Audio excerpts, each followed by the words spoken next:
نبی پاک صلی اللہ تعالی علیہ وآلہ وسلم کی بارگاہ میں ایک عورت حاضر ہوتی ہے،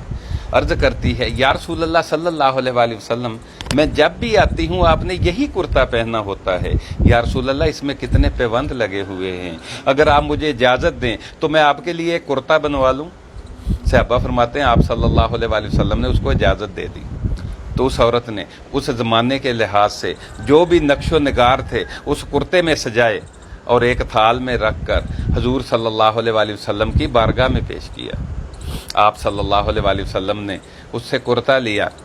اور اس کی طرف دیکھا اور فرمایا اب تم چاہتی ہوگی کہ میں یہ پہن کر بھی دکھاؤں؟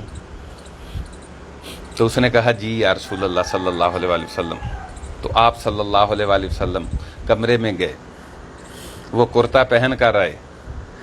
تو جب اس عورت نے وہ کرتا پہنے ہوئے آپ صلی اللہ علیہ وآلہ وسلم کو دیکھا تو اس کی آنکھوں سے خوشی سے آنسو نکل گئے۔ اللہ اکبر۔ صحابہ فرماتے ہیں وہ عورت چلی گئی، اس کے جانے کے بعد حضرت عبد الرحمن بن عوف رضی اللہ تعالی عنہ نے آپ صلی اللہ علیہ وآلہ وسلم کے کرتے کی تعریفیں کرنی شروع کر دی، تو آپ صلی اللہ علیہ وآلہ وسلم نے فرمایا عبد الرحمن وہ بھی خوش ہو گئی، یہ کرتا تم لے لو، تم بھی خوش ہو جاؤ۔ آپ صلی اللہ علیہ وآلہ وسلم نے وہ کرتا حضرت عبد الرحمن بن عوف رضی اللہ تعالی عنہ کو دے دیا، تو صحابہ کرام حضرت عبد الرحمن بن عوف رضی اللہ تعالی عنہ سے جھگڑنے لگے، کہنے لگے حضور صلی اللہ علیہ وآلہ وسلم تو پہلے ہی کوئی چیز قبول نہیں کرتے ہیں، اگر انہوں نے یہ کرتا لے لیا تھا تو وہ بھی تو نے لے لیا۔ تو حضرت عبد الرحمن بن عوف رضی اللہ تعالی عنہ کی آنکھوں سے آنسو نکل گئے اور فرمایا یارو تم کیا سمجھتے ہو، اس کو میں کسی منگنی میں پہنوں گا، کسی شادی میں پہنوں گا یا کسی فنکشن میں پہنوں گا؟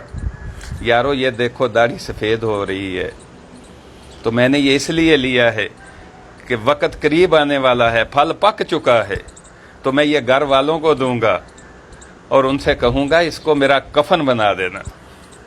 اللہ اکبر۔ فرمانے لگے کہ میں نے اس لیے یہ کرتا لیا ہے کہ اس کا میں اپنے لیے کفن بناؤں گا، میں اس کرتے کے صدقے میرا یقین ہے کہ میں قبر کے عذاب سے اور جہنم کے عذاب سے،